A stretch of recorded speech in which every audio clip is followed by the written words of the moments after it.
4 ವರ್ಷ ಆಯ್ತು ಅವ್ರ ಒಡನಾಟ. ಆಮೇಲೆ ತುಂಬಾನೇ ಬ್ಯುಸಿ ಇರ್ತಾ ಇದ್ರು. ಫ್ರೀ ಆಗಿರೋಂತ ಒಂದು ಸಮಯ ಆ ಸಮಯದಲ್ಲಿ ಇರ್ಲಿಲ್ಲ. ತುಂಬಾನೇ ಬ್ಯುಸಿ ಇರೋರು. ಯಾಕಂದ್ರೆ ಯಜಮಾನ್ರು ಯಾವತ್ತೂ ನಮ್ಗೇನು ಕೆಲಸ ಇಲ್ಲ, ನಾವು ಆರಾಮಾಗಿರ್ಬೇಕು ಅನ್ನೋ ತರ ಇರ್ತಿರ್ಲಿಲ್ಲ ಅವ್ರು. ಯಾಕಂದ್ರೆ ತುಂಬಾನೇ ಬ್ಯುಸಿ ಇರೋರು, ಕೆಲಸಗಳು ಮಾಡ್ಬೇಕು, ಎಲ್ಲ ಕಡೆ ಓಡಾಡ್ಬೇಕು ಅಂತ ಬ್ಯುಸಿ ಇರೋರು. ಹಂಗಾಗಿ ಇವಾಗ 4 ವರ್ಷ ಆಯ್ತು ಯಜಮಾನ್ರದ್ದು ವರ್ಕ್ ಮಾಡಿದೀರ ನಾವು ಸ್ಟಾಪ್ ಮಾಡಿ.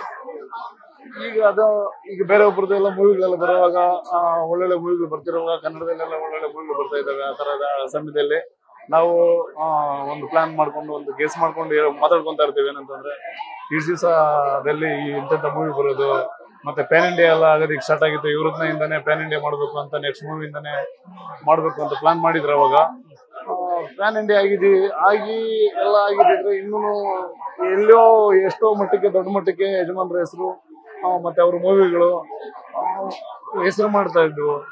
ಅದೇ ತರ ನಮ್ ತರ ಎಷ್ಟೋ ಜನ ಅವ್ರ ಹತ್ರ ವರ್ಕ್ ಮಾಡ್ತಾ ಇದ್ರು, ಎಷ್ಟೋ ಜನ ಕೆಲಸಗಳು ಮಾಡ್ತಾ ಇದ್ರು. ಅವ್ರ ಕುಟುಂಬಗಳೆಲ್ಲನೂ ಒಂದು ಕೆಲಸ ಮಾಡ್ಕೊಂಡು ಜೀವನ ಮಾಡ್ತಾ ಇದ್ರು. ಇದೆಲ್ಲ ನೆನ್ಸ್ಕೊಂಡಾಗ ಒಂದ್ ಸ್ವಲ್ಪ ಬೇರೆ ತರನೇ ದುಃಖ ಆಗುತ್ತೆ. ಮತ್ತೆ ಏನ್ ಮಾಡೋದು, ನಮ್ ಕೈಯಲ್ಲಿಲ್ಲ, ಎಲ್ಲ ದೇವ್ರದ್ದು ಅದೇ. ಹಂಗಾಗಿ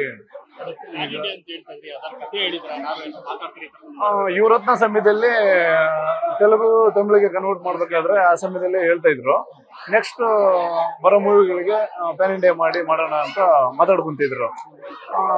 ಅದು ಉದ್ದೇಶ ಇತ್ತು ಯಜಮಾನ್ರಿಗೆ. ಈಗ ತಕ್ಷಣಕ್ಕೆ ಏನೋ ಒಬ್ರು ಬಿಲ್ಡರ್ ಜೊತೆಲಿ ಇದ್ದೀನಿ.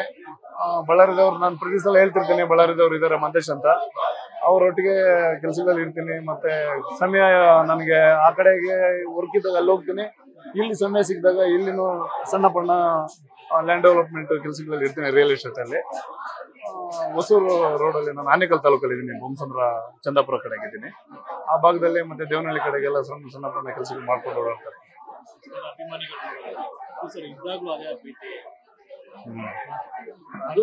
ಯಾಕೆಂತಂದ್ರೆ ಈಗ 4 ವರ್ಷ ನಮ್ಮ ಲೆಕ್ಕಕ್ಕೆ ಕೌಂಟ್ ಮಾಡ್ಕೊಳ್ಳೋದಕ್ಕೆ ನಮ್ಗೆ 4 ವರ್ಷ ಅಷ್ಟೇ. ಈ 40 ವರ್ಷ ಆಗ್ಲಿ, 400 ವರ್ಷ ಆಗ್ಲಿ, ಯಜಮಾನ್ರ ಮೇಲೆ ಇಟ್ಟಿರೋ ಪ್ರೀತಿ ಈ ಜನರೇಷನ್ ಇರೋವರೆಗೂ, ನಮ್ಮ ಜೀವ ಇರೋವರೆಗೂ, ಮತ್ತೆ ಮುಂದೆ ಪೀಳಿಗೆಗೂ ಅವರು ಮಾದರಿಯಾಗಿರ್ತಾರೆ. ಇದು ಮುಗಿಯುವಂತ ಒಂದು ಸಂದರ್ಭದಲ್ಲಿ ಬಂದಂತವ್ರಲ್ಲ ಅವರು ದೈವಮಾನವರಾಗಿದ್ರು. ಹಂಗಾಗಿ ಅವ್ರನ್ನ ಇದು ದೇವಸ್ಥಾನ ಅಂತ ಪ್ರತಿಯೊಬ್ಬರು ಬರ್ತಾರೆ, ಪ್ರತಿದಿನನೂ ಬರ್ತಾರೆ. ಇವತ್ತೊಂದು ಸ್ವಲ್ಪ ಎಕ್ಸ್ಟ್ರಾ ಜನ ಬಂದಿದ್ದಾರೆ. ಯಾಕಂತಂದ್ರೆ ಇವತ್ತು ಅವ್ರು ದೇವರಾಗಿದ್ದ ದಿನ ಅಂದ್ಬಿಟ್ಟು ಒಂದು ಹೋದ್ರೆ ಒಳ್ಳೇದು ಅಂತ ಬಂದಿದ್ದಾರೆ. ಇದೇ ತರ ಎಲ್ಲಾ ಸಮಯದಲ್ಲೂ ಬಂದು ಹೋಗುವಂತ ಒಂದು ಪುಣ್ಯಕ್ಷೇತ್ರ ಇದೆ.